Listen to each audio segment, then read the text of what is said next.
But even in the knowledge that one has, this governor that we speak of, and most people in our nation somehow view the African experience as beginning. So, knowledge of pre-slavery has pretty much been new in circulation in our side of the world, acquired by those who seek it. But for those who have never ventured to know what was prior to slavery, even as the governor suggests, it's probably nothing worth looking back there for. It's probably because he never did. So he is probably in his own mind thinking what he's saying has some kind of value or validity when it does not.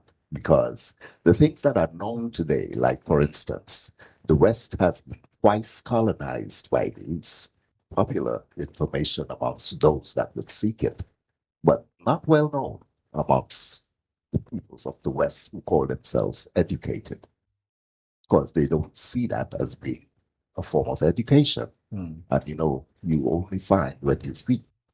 As a, I'll give you a little pushback on that because for me, I think when you talk about a group of people, and I understand where you're coming from, where you say people see slavery as the beginning, right?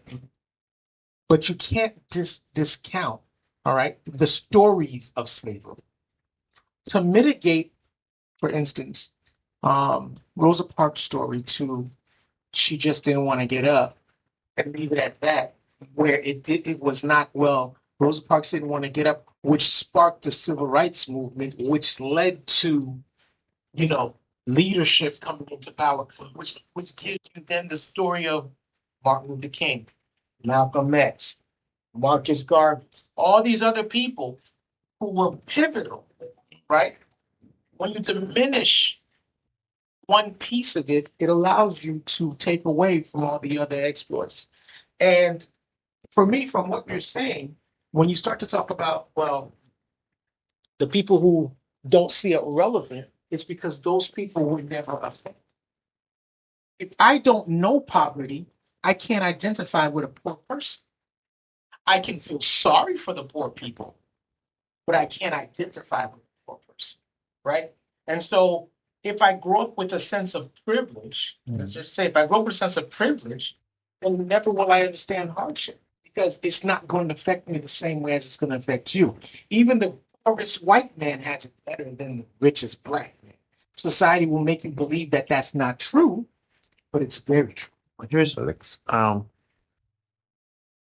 I see what your point at, and I also see your point when it comes down to the prehistory to slave, right? So the point I think that I'm aligning with you is that because the pre-slavery knowledge isn't presented to people, it's easier to whitewash the current history that is known that you're speaking of, right? So with Rosa Parks, just she just didn't feel like right? So when you don't know or understand the people you're speaking about, where they came from, and their value as far as development as the development of the world, because it's not just in America, right? This is worldwide. The same people they're saying that, well, we had to teach them how to be blacksmiths, for example. We're talking about people that traveled before Christopher Columbus traveled, before all that other stuff. That's the reason why you had the Moors that were in Spain already, well before slavery, Yeah, right? this is where the twice civilized thing comes in. The thing is, though, how many of the Caucasian people actually know or far less believe that, you know? So this is what I'm saying. If you are guided in your education, just as we say, we only know what they teach us, Mm-hmm. and outside of those perimeters are or a lot of knowledge that we, have been kept away from.